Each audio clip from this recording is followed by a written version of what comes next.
Kemudian apa sih kanker payudara itu sendiri?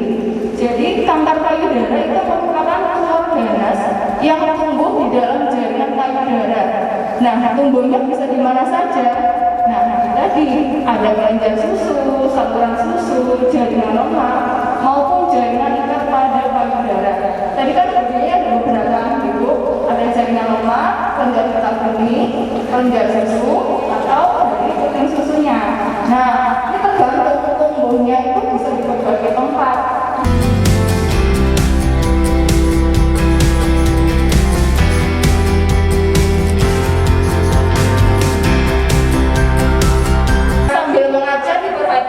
Bagian ketiak, bagian kedua payudara sambil dilihat ada nggak ya perubahan bentuk dari kedua payudara itu sendiri.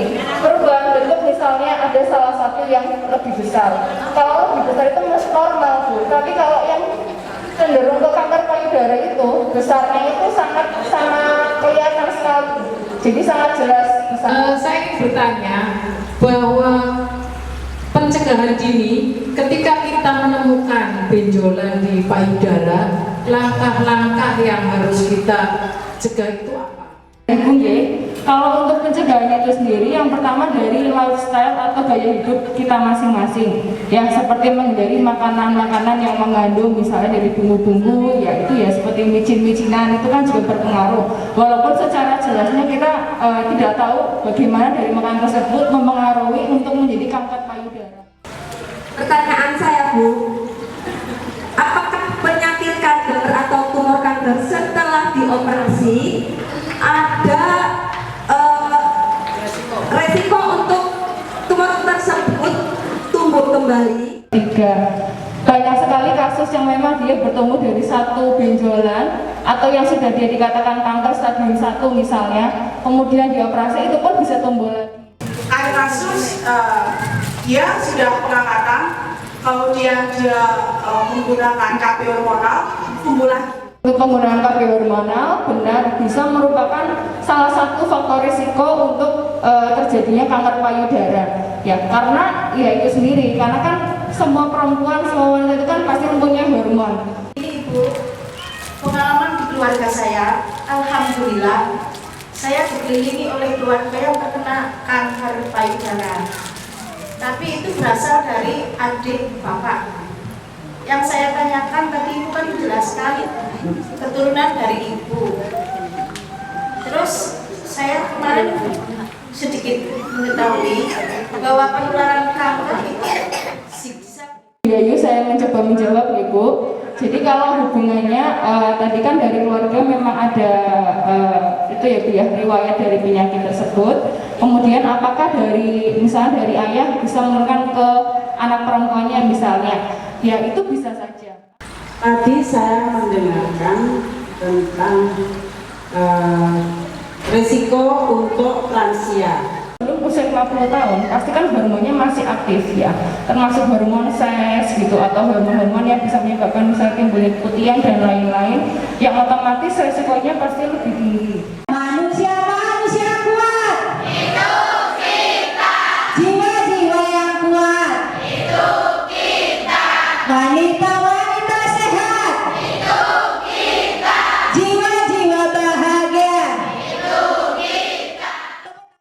Nah, yang tadi saya bilang HPV itu karena dia beratus-ratus tidak semata-mata hanya menyebabkan kanker serviks. Yang menyebabkan kanker leher lain tadi tipe 16-18. Tipe lainnya bisa menyebabkan apa? Bisa menyebabkan kanker di mulut tenggorokan. Langsung saja ya Bu Dokter. Pada sebagian pasangan sebelum melakukan hubungan intim, ada yang melakukan kegiatan oral seks dan anal seks. Hal ini dilakukan katanya untuk menambah gairah seks dan sebagai variasi. Apakah kegiatan tersebut berbahaya atau bisa mengakibatkan kanker saraf?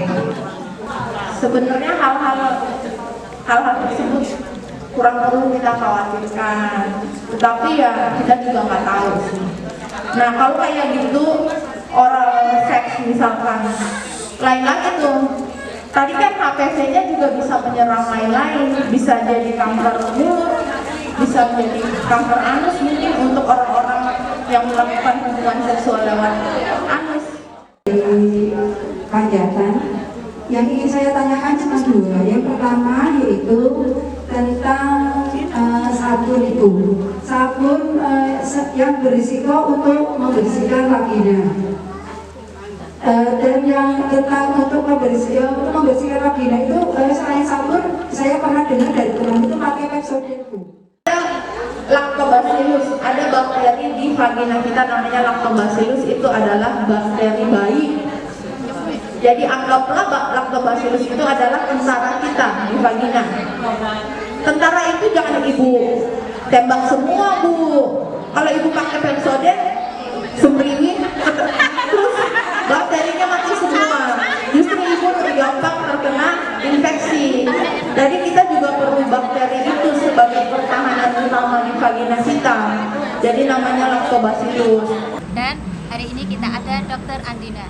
Dokter, bahwa kanker rahim itu juga berkaitan dengan pola hidup. Pola hidup yang seperti apa, Dok? Supaya kita kaum wanita bisa mendeteksi secara dini adanya kanker rahim itu, Dok. Ya, kanker rahim itu tentunya sangat berpengaruh dengan hubungan seksual terutama ya.